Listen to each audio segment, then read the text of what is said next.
Hola, ¿qué tal? Esto es A1.8, hablamos de cine y hoy nos transportamos a un mundo donde el calor es más intenso incluso que aquí en República Dominicana en estos días, donde la arena es infinita al mirar hacia el horizonte y donde un conflicto entre un pueblo invasor y un grupo de nativos termina por escalar en algo mucho más grande.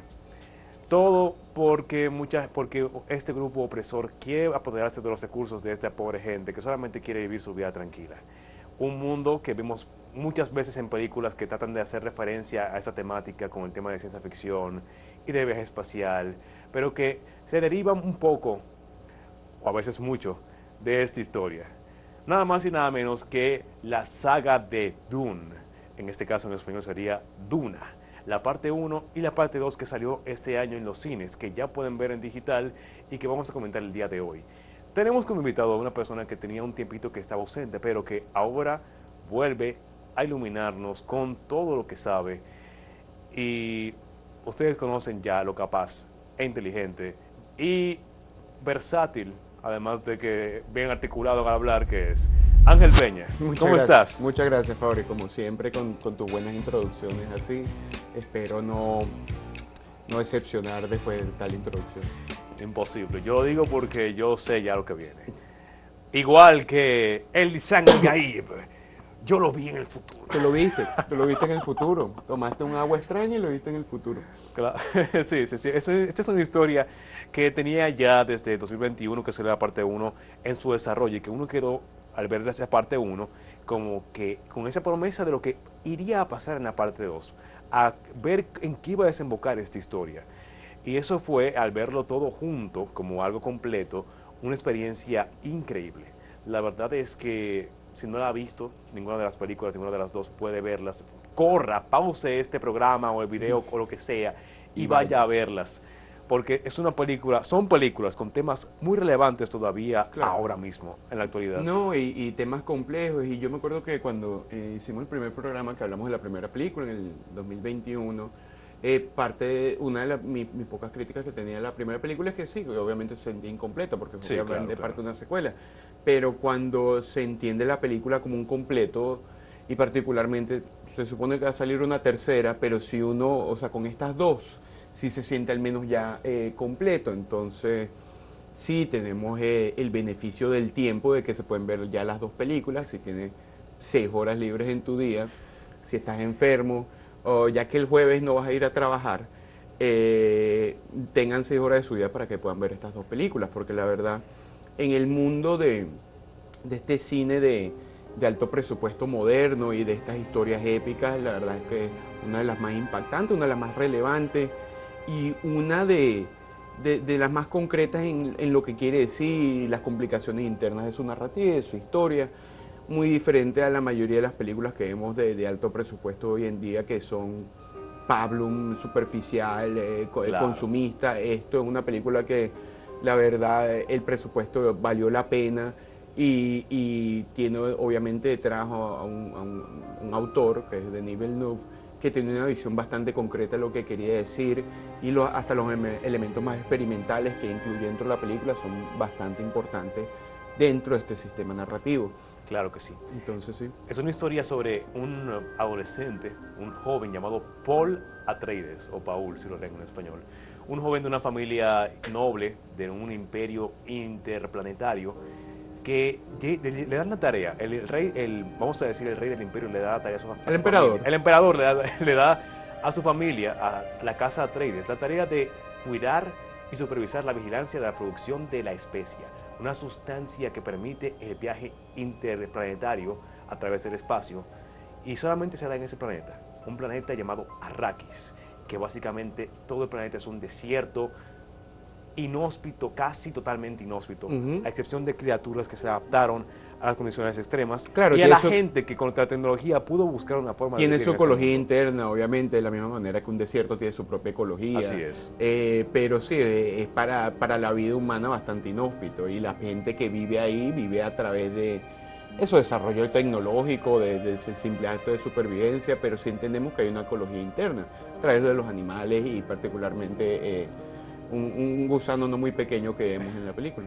Claro, y el grupo de los Fremen, este grupo de personas que se adaptaron a vivir en este planeta, son los que básicamente habitan, son como el pueblo más respetuoso del planeta y tienen una cultura que va en torno a preservar el agua. Y al encontrarse con este grupo que básicamente respeta todo este ecosistema y también tiene a la especia, esa sustancia que está en su planeta como algo sagrado, Ujú. de repente ven que un grupo invasor viene a tomar este recurso y a explotarlo, a Claro. minarlo en cantidades increíblemente grandes, destruyendo y afectando su ecosistema natural. No solo su ecosistema, sino ellos mismos. Y también ellos mismos. Claro, sobre todo. porque parte de este proceso es que estos Fremen viven de una manera u otra en los márgenes de su propio planeta, viven en constante peligro por todas las casas aristocráticas. Antes de los Atreides obviamente eran los Harkonnen, pero sí, es muy fácil también verlo así, porque recordemos que esto viene obviamente de un libro de Frank Herbert que se llama Duna, que salió a principios, mediados de los 60, entonces nos encontramos en un mundo, en nuestro mundo, el mundo de la crisis de Suez, etcétera, etcétera, en donde algo como el petróleo era muy importante, entonces obviamente esa es como la analogía más directa que se Claro, encuentra claro. con esto, particularmente este mundo que se llama Arrakis, que se le dice Duna. También tiene muchos aspectos arábicos dentro de su propia Claro, mitología, la desde vestimenta, el lenguaje, el lenguaje, sí, claro. elementos religiosos, todo esto pertenece de un mundo arábico y hasta la misma ecología, la idea que es desierto. Entonces sí, obviamente la alegoría más cercana es eso, a estos poderes invasores, colonialistas o no colonialistas, que entran a destruir el ambiente natural de este pueblo, que es la alegoría árabe, en busca de una especie que solo crece ahí, que es utilizada particularmente para viajes interplanetarios. Una alegoría relativamente bastante en la nariz, pero funciona no solo porque la alegoría, aunque relativamente simple, más allá de eso es las condiciones de poder que existen dentro del mundo de Dune. Y eso es lo que le da más riqueza que la simple alegoría de lo que puede ser el petróleo, o en este caso el Spice Melange. Pero sí, Dune es un mundo extremadamente rico. Si a la gente le gusta Juego de Tronos, supongo, es algo que le gustaría de Dune. Sí, es muy similar. Me di cuenta que tiene ese estilo de narrativa que va sobre las casas, luchando por el poder de formas muy políticas, que tiene que ver Claro. con cómo tú manejas el poder y a quién tú le caes bien, Claro, a quién tú agradas para poder conseguir lo que tú es quieres. es un mundo feudal bastante ambiguo en términos de políticas, obviamente, quién tiene el poder, cómo se coge este poder. Y esos elementos que no son tanto de blanco y negro, no es el lado oscuro de la fuerza y el lado claro de la fuerza. Es un poquito más complicado y eso no significa que obviamente no hay enemigos y no hay maldad en este mundo, claro que la hay, pero si se desarrolle en el mundo complejo político que nosotros mismos existimos. Y no solo en el elemento obviamente aristocrático feudal, sino en el mismo elemento tanto de poder y de religioso y la liberación del mismo. Entonces, sí, todas estas pequeñas contradicciones, ambigüedades, hasta pseudoparadojas dentro de este nivel político es lo que le da tanta riqueza al mundo de Dune. Se siente real, tiene Se una siente muy textura increíble. Increíble. Yo la parte 1 sobre todo, que es más, no tanto sobre lo que pasa, la acción, Es la sino introducción. es más conocer. Claro. Tú te metes en este mundo, de verdad. Yo cuando salí del cine, yo pensaba que esa era mi vida casi. Sí. La religión, la música, todo es increíble. Todo, y eso Muy obviamente pesado. viene parte porque en el libro de Dune, aunque por ejemplo están estos elementos obviamente políticos, etcétera, etcétera, lo que hace Denis Villeneuve, que fue el director que lo hace muy bien, extremadamente bien, es como los aspectos físicos de hasta las mismas casas. Cuando vamos al planeta de los Harkonnen, es industrial y oscuro y decadente y ni siquiera tiene luz solar. Cuando vamos al planeta de los Atreides, tiene mucha agua. Cuando vamos al planeta del emperador Padilla, tiene mucho verde. Entonces tiene un elemento estético como muy propio para cada cosa. Y eso obviamente le da mucha riqueza. Eso quizás Denis Villeneuve lo agarró un poco antes de que Dune fuera Dune. Existió la Dune de David Lynch, que no le fue muy bien por razones distintas, pero antes de esto Jodorowsky quería hacer una película. Hay un documental que se llama El Dune de Jodorowsky, que la gente creo que la puede ver en YouTube. Y parte del proceso que quería hacer Jodorowsky es que sí, que cada planeta tuviera como una identidad propia.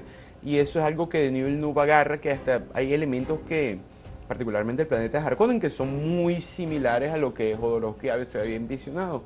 Entonces, Denis Villeneuve, respetando esa tradición, entendiéndola y obviamente asimilándosela a su propio lenguaje cinematográfico, visual, crea un mundo extremadamente rico, de dimensiones tanto estéticas, arquitectónicas, políticas, religiosas, etcétera, etcétera. Entonces ese nivel de riqueza siempre es algo que alimenta a la audiencia en términos del conocimiento de esta ecología completa, y es muy interesante. Claro que sí. Una parte también que me gusta del mundo es que se siente muy real. En la ciencia ficción vemos siempre que se toman estilos que tratan de parecerse a un estilo de futuro o de modernidad que ya como que queda un poco desfasada. Vemos que no tenemos sables de luz, que toda la acción, vemos las peleas que son con el campo de fuerza, se ve casi como si pudiera existir en este mundo. No se ve como si fuera una cobertura así que brilla, no, y eléctrica. tiene una narrativa interna. O sea, mucha gente ha dicho que, por ejemplo, que Guerra de las Galaxias robó mucho de Dune. O sea, es cierto. El joven elegido en un planeta de arena, y lo es. La diferencia es que Dune es más inteligente. Por rato largo, porque establece por qué tienen que pelear, por ejemplo, con espadas y no. Bueno, porque es que hubo una guerra tecnológica hace tanto tiempo, entonces no se puede desarrollar una inteligencia artificial, etcétera, etcétera. Exacto, que tenemos una armadura que es como un campo de fuerza, que los proyectiles rápidos como balas, eso los repele. Los repele. Y tiene que utilizar por eso armas de contacto, de pelea de corto alcance para poder penetrar la armadura. Y eso es parte de todo de esa misma mitología. Algo que, por ejemplo, porque hay lightsabers en Guerra de la Galaxia, yo todavía no sé. Porque se ve cool. Porque se ve cool y está bien. Y yo sé que estoy atacando mucho a Guerra de las Galaxias, pero es que se lo merece que sea atacado. Porque, como dije anteriormente, ya estamos entrando a un mundo político y psicológico mucho más desarrollado que el simple hecho de que hay unos buenos y hay unos malos. Sí hay buenos y sí hay malos. Y sin embargo, la dinámica que existe entre ellos es lo que crea la riqueza de este mundo. No tener una banda una banda musical en una esquina, que eso no, a mí no me añade mucho. Y parte de eso, por ejemplo, porque este mundo que no solo ciencia ficción, pero un poquito fantasía, es conocido que a Tolkien no le gustaba. No le gustó Dune. Leyó Dune y no le gustó, y por razones obvias. Porque similar en el mundo de la fantasía tú tienes tus buenos y tus malos. En el mundo de Tolkien tú tienes Mordor y tú tienes Gondor. Tienes a los elfos y los humanos y tienes a los orcos. Exacto, que son feos mundos establecidos. Que está bien, eso tiene su propia riqueza narrativa interna, pero cuando ya entramos a un mundo político mucho más complicado, lo que creamos es un sistema humano más real. Y esa es la gran importancia dentro de Dune, dentro de la fantasía y la ciencia ficción, es que como toda la buena ciencia ficción también refleja elementos propios de nuestra modernidad, de la misma manera que una película como Her. Sí habla de, bueno, en un futuro que yo pueda tenga mi novia sea de mi celular, también habla un poquito de la alienación, de la separación entre personas, de la necesidad de querer. Dune hace lo mismo con eso, con las condiciones del poder, de la religión, del dinero, del transporte, de la ecología. Entonces todo esto como gran ciencia ficción, y lastimosamente que siga siendo cierto, todavía refleja nuestra propia modernidad. Así es, pero para hablar más de Dune, esta grandiosa historia, de este grandioso mundo, hay que hacer una pequeña pausa. Así que quédese con nosotros, en A1.8 hablamos de cine.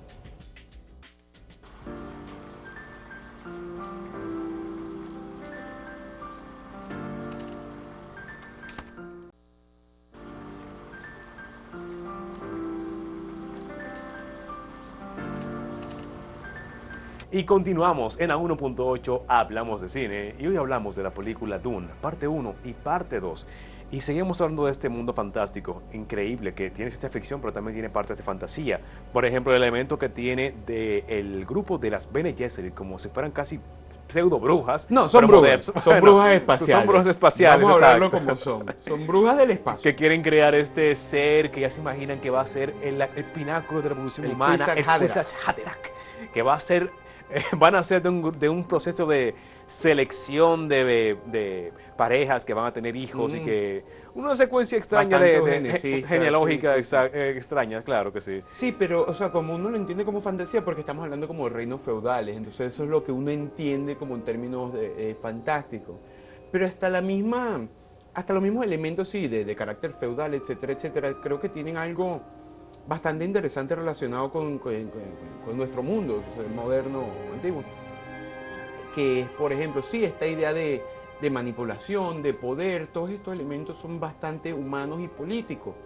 En el caso del Bene Gesserit, spoiler, la idea del profeta en Dune, en Arrakis, no es una idea autóctona, no es una idea del planeta en sí, es una idea creada hace miles de años por el Bene Gesserit porque ellas tienen su propia agenda, etcétera, etcétera. Claro, y tienen en cada planeta, en cada cultura, de cada planeta tienen una persona que es la madre, la reverenda madre, de ese que planeta. como que básicamente es la que maneja las operaciones religiosas desde esa zona, Ujú. como si fuera un sacerdote, como, Ujú. como si fuera la iglesia con un sacerdote hasta aquí. Entonces, aquí. eso es muy interesante. Número uno, hablando de como la capacidad de estos poderes religiosos inmiscuirse dentro de sociedades nativas, indígenas, que eso ocurrió en Latinoamérica. Claro.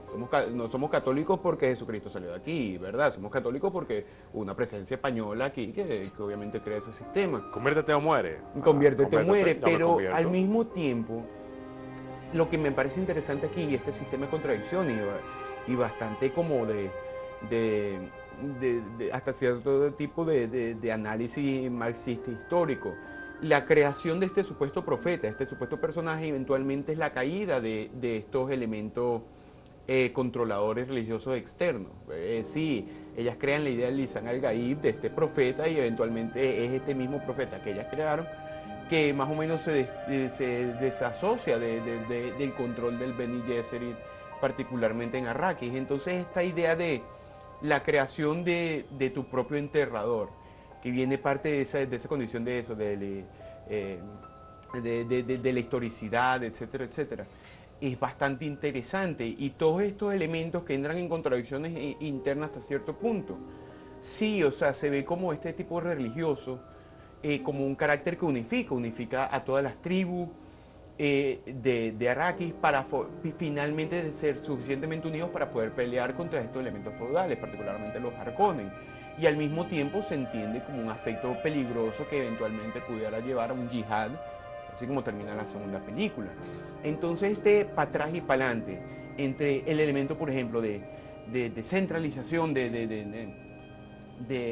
coexistencia en estos elementos religiosos, al mismo tiempo subserviencia a estos elementos religiosos, que puede ser al mismo tiempo liberador y esclavista mentalmente, que sí crea un aspecto liberador, pero también crea un aspecto fanático, porque va más allá de los elementos lógicos y cómo se maneja dentro de este mundo.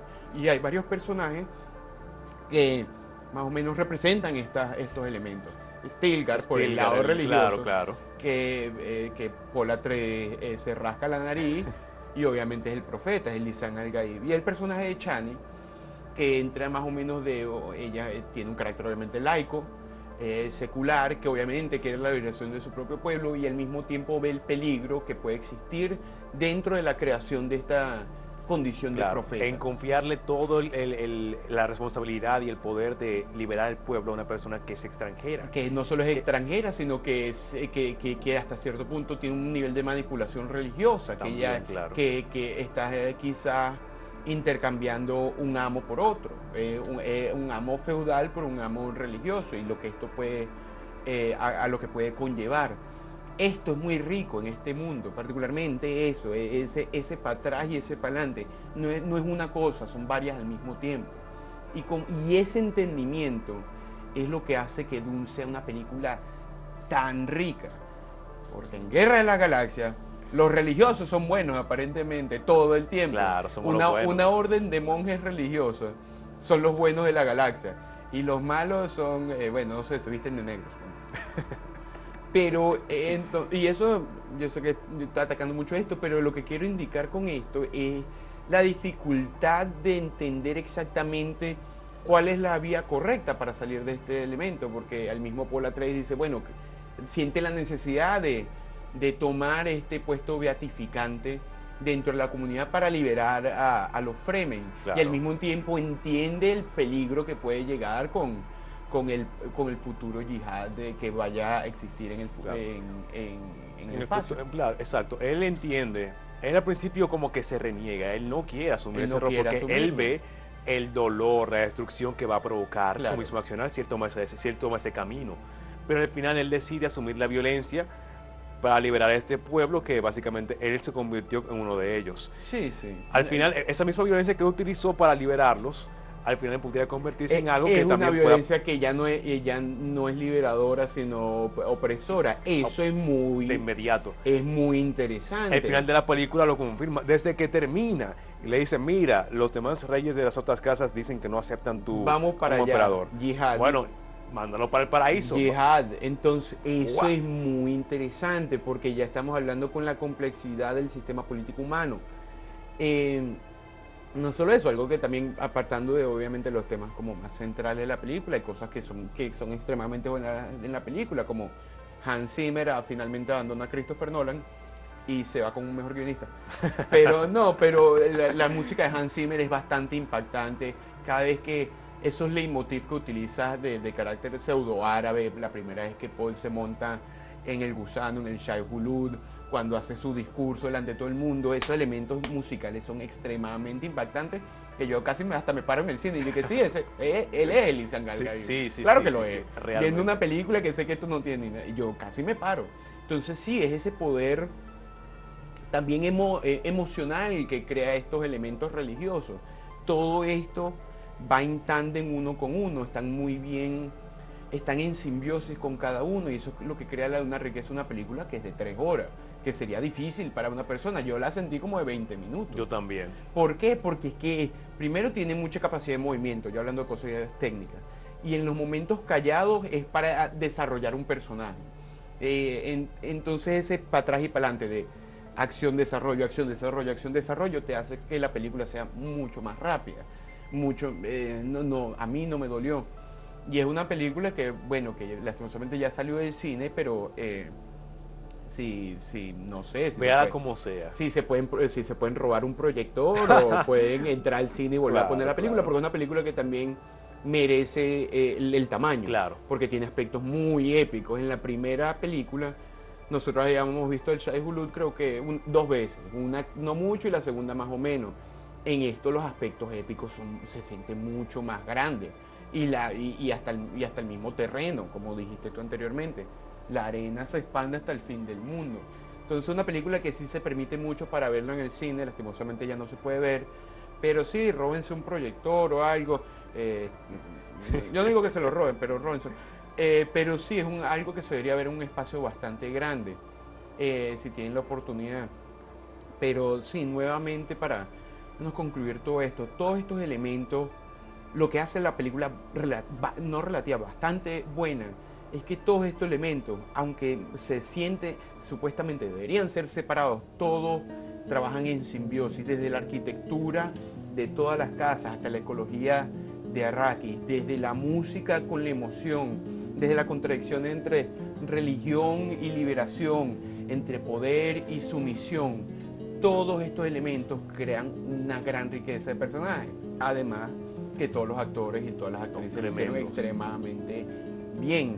Y hasta los actores y las actrices que aparecen 3 segundos en cámara, tú dices, ¡ay! Bueno, perfecto, buenísimo. Esos 3 segundos en cámara, Diana Taylor-Joy diciendo te amo, en una forma tan enigmática, pero como que tú sientes que hay algo raro aquí. Hay tercera película. Increíble. No, pero sí, es todo muy bueno y todos sus personajes se sienten muy bien realizados, desde Stilgar hasta el personaje de Josh Brolin, Hardy. Sí. Todos están, hasta estos personajes menores, que es algo que yo había criticado en la primera película, que le faltaba un poquito de desarrollo con esos personajes. En la segunda se sienten totalmente realizados.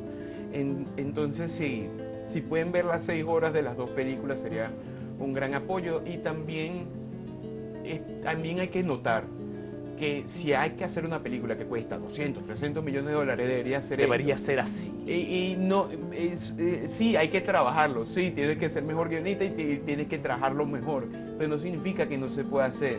Entonces, demandar mejores cosas de las grandes compañías cinematográficas del mundo, en vez de darnos, no sé, los Avengers 9, el Capitán América se va al proctólogo, que nos den algo que de verdad tiene un nivel que se siente también, que es la pasión de Denis Villeneuve en la película. Se siente que esto es algo que él tenía que hacer o si no se iba a morir. Claro, se siente que le importa lo que Le él está haciendo. importa, entonces dejen de ver películas que cuestan 200 millones de dólares y le escribieron 80 personajes, 80 guionistas en No. en Le, algo de este le escribieron 10 guionistas y 80 ejecutivos de Disney. 80 ejecutivos y 3 AI.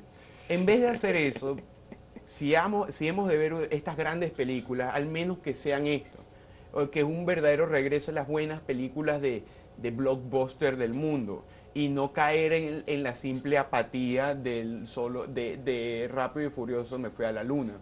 Esto tiene un gusano al menos, ¿verdad? Entonces Sí, es mejor. sí. Ángel, antes de terminar, en un último comentario breve, Ujú.